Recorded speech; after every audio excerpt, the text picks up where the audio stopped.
다니엘 2장. 느부갓네살 왕은 왕위에 오른 지 2년째 되는 해부터 꿈을 꾸기 시작했다.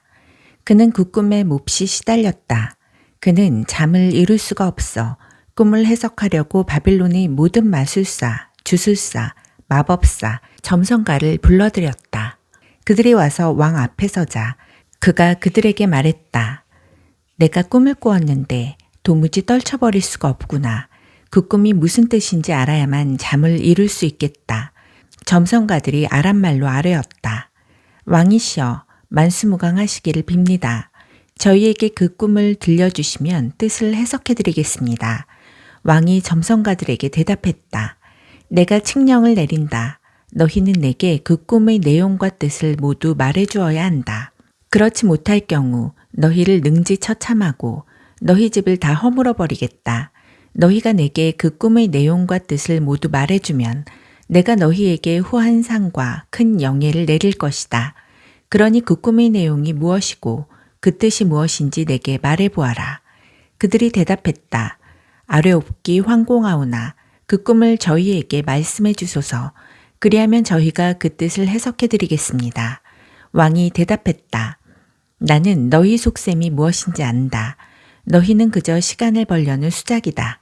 너희는 지금 궁지에 몰려있다는 것을 알고 있다. 내 꿈을 말해주지 못하면 큰일이 난다는 것을 알고서 그러는 것이다. 너희 속이 어떤지 훤하다. 너희는 내 마음이 바뀌기를 기다리면서 그럴듯한 이야기로 대충 얼버무리려는 것이다. 어림없다. 먼저 내게 그 꿈의 내용을 말하여라.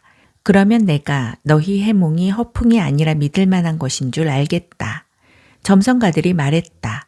왕께서 요구하시는 대로 할 수 있는 사람은 이 세상 어디에도 없습니다. 일찍이 어떤 위대한 왕이나 군주도 마술사나 주술사나 점성가에게 이런 요구를 한 적이 없습니다. 왕께서 물으시는 것은 신이나 여신이 알려주지 않는 한 답을 알기는 불가능합니다. 그런데 신들은 우리 같은 인간들과 어울리려 하지 않습니다. 이 말에 왕이 폭발했다. 평정을 잃은 그는 바빌론의 현인들을 모조리 잡아주기라고 명령을 내렸다. 사형 집행 영장이 발부되었고 다니엘과 그의 동료들도 명단에 포함되었다. 그들도 처형 대상이 된 것이다. 왕궁 경비대장 아리옥이 처형 집행 일정을 잡고 있는데 다니엘이 기지를 발휘해 그를 은밀히 만나서 물었다. 아니 느닷없이 이 무슨 일입니까? 아리옥이 자초지종을 말해주자 다니엘은 왕에게 가서 시간을 조금만 주면 자신이 그 꿈을 해석해드리겠다고 말했다. 그 후에 다니엘이 집으로 돌아가 동료인 하나냐와 미사엘과 아사랴에게 사정을 알렸다. 그는 그들에게 하늘의 하나님이 자비를 베푸셔서 이 비밀을 풀 수 있게 해주시고 그들 4사람이 바빌론 현인들과 함께 죽지 않게 해주시도록 기도를 부탁했다. 그날 밤 환상 중에 다니엘이 그 비밀에 대한 답을 얻었다. 다니엘이 하늘의 하나님을 찬양하며 고백했다. 하나님의 이름을 영원 무궁토록 찬양하여라. 그분은 모든 것을 아시며 그분이 모든 일을 행하신다. 계절이 바뀌게 하시고 역사를 주관하신다. 왕들을 세우시고 왕들을 패하신다. 총명을 주시고 통찰을 주신다. 심오한 것을 파헤치시고 비밀을 드러내신다. 어둠을 꿰뚫어 보시고 빛을 쏟아내신다. 내 조상의 하나님, 모든 감사와 찬양을 주께 올려드립니다. 주께서 지금까지 저를 지혜롭고 굳세게 해주셨습니다. 또 이제 우리가 청한 것을 보여주셨습니다. 왕이 물은 비밀을 풀어주셨습니다. 다니엘은 사형 집행을 맡은 아리옥에게 돌아가서 말했다. 사형 집행을 중단하십시오. 나를 왕께 데려가 주시면 내가 왕의 꿈을 해석해드리겠습니다. 아리옥은 한시도 지체하지 않았다. 그는 다니엘을 데리고 왕에게 달려가서 말했다. 유다 포로 중에서 왕의 꿈을 해석할 사람을 찾았습니다.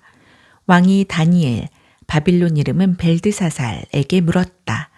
정말 내 꿈이 무엇이고 그 뜻이 무엇인지 말할 수 있겠느냐? 다니엘이 왕에게 대답했다. 왕께서 물으신 비밀은 그 누구도 현인이나 주술사나 마술사나 점성가나 인간 그 누구도 밝혀낼 수 없는 것입니다. 그러나 하늘에는 그 어떤 비밀도 밝히시는 하나님이 계시고 그분께서 이것을 밝혀주셨습니다. 느부갓네살 왕께 장차 일어날 일들을 미리 알려주시려는 것입니다. 왕께서 침상에 누워 계실 때 꾸셨던 꿈, 왕의 머릿속을 꽉 채웠던 환상은 이것입니다. 왕이시여, 왕께서 침상에 누워 계실 때에 장래에 대한 여러 생각이 왕께 몰려들었습니다. 비밀들을 계시해 주시는 분께서 앞으로 일어날 일들을 왕께 보여주신 것입니다. 그러나 그 뜻이 무엇인지는 제게 드러내 보여주셨습니다. 이것은 제가 이 나라에서 가장 총명해서가 아니라 그 뜻을 알려드려 왕께서 그 꿈을 이해하실 수 있게 하시려는 것입니다. 왕이시여, 왕께서는 거대한 신상이 왕 앞에 서 있는 것을 보셨습니다. 그것은 어마어마하고 무시무시한 모습이었습니다. 신상의 머리는 순금이고 가슴과 팔은 은이며 배와 둔부는 청동이고 다리는 쇠이며 발은 쇠와 도기가 섞인 혼합물이었습니다. 왕께서 그 신상을 보고 계시는 동안 보이지 않는 손이 떠낸 돌 하나가 날아들어서 그 신상을 치고 쇠와 도기로 된 발을 부서뜨렸습니다. 그러자 그 신상 전체가 산산조각 났습니다. 쇠도 타일도 청동도 은도 금도 모두 박살났습니다. 무더운 여름날 공터에서 이리저리 뒹굴다 사라지는 휴지 조각같이 되고 말았습니다. 그러나 그 신상을 친 돌은 거대한 산이 되어 땅 위에 우뚝 섰습니다. 이것이 왕께서 꾸신 꿈입니다. 이제 저희가 왕을 위해 그 꿈의 뜻을 해석해 드리겠습니다. 왕이시여, 왕께서는 지상에서 가장 강력한 군주이십니다. 하늘의 하나님께서 왕께 통치권과 권세와 힘과 영광을 주셨습니다. 그분이 온 세상 사람과 짐승과 새를 모두 왕의 손에 맡기셨습니다. 왕께서 바로 우두머리이시며 금으로 된 머리이십니다. 하지만 후에 왕의 나라보다 못한 나라가 일어나서 왕의 통치를 넘겨받을 것입니다. 그 다음에 일어날 세 번째 나라는 청동나라인데 그 나라가 천하를 지배할 것입니다. 그 후 네 번째로 쇠같이 강한 나라가 일어날 것인데 쇠가 모든 것을 부수고 박살내어 가루로 만들어버리듯이 그 나라가 앞선 나라들을 모조리 쳐부술 것입니다. 그러나 쇠로 된 다리가 발과 발가락에 이르러서는 도기와 쇠가 섞인 혼합물이 되고 말듯이 그 나라는 결국 쇠가 일부 섞인 잡종나라로 쇠락하고 말 것입니다. 그 발이 발가락이 일부는 독이고 일부는 쇠이듯이 그 나라는 깨지지 않는 부분과 쉽게 깨지는 부분이 한데 뒤섞여 있는데 쇠와 점토가 서로 결합하지 못하는 것처럼 그 나라도 하나로 결속되지 못할 것입니다. 이 나라들이 나타나고 사라지는 동안 하늘의 하나님께서는 한 나라를 세워가실 것인데 그 나라는 결코 무너지지 않을 나라요. 어떤 나라의 지배도 받지 않을 나라입니다. 그 나라는 마침내 다른 나라와 충돌해 그 나라들을 모조리 쳐부수고 영원히 우뚝 설 것입니다. 그 나라는 보이지 않는 손이 산에서 떠낸 돌, 쇠와 청동과 도기와 은과 금을 다 쳐부순 그 돌과 같을 것입니다. 위대하신 하나님께서 왕께 장차 일어날 일들을 알려주신 것입니다. 그것은 분명 이런 꿈이고 이런 뜻입니다. 다니엘이 말을 마치자 느부갓네살 왕이 경외감에 사로잡혀 다니엘 앞에 엎드렸다.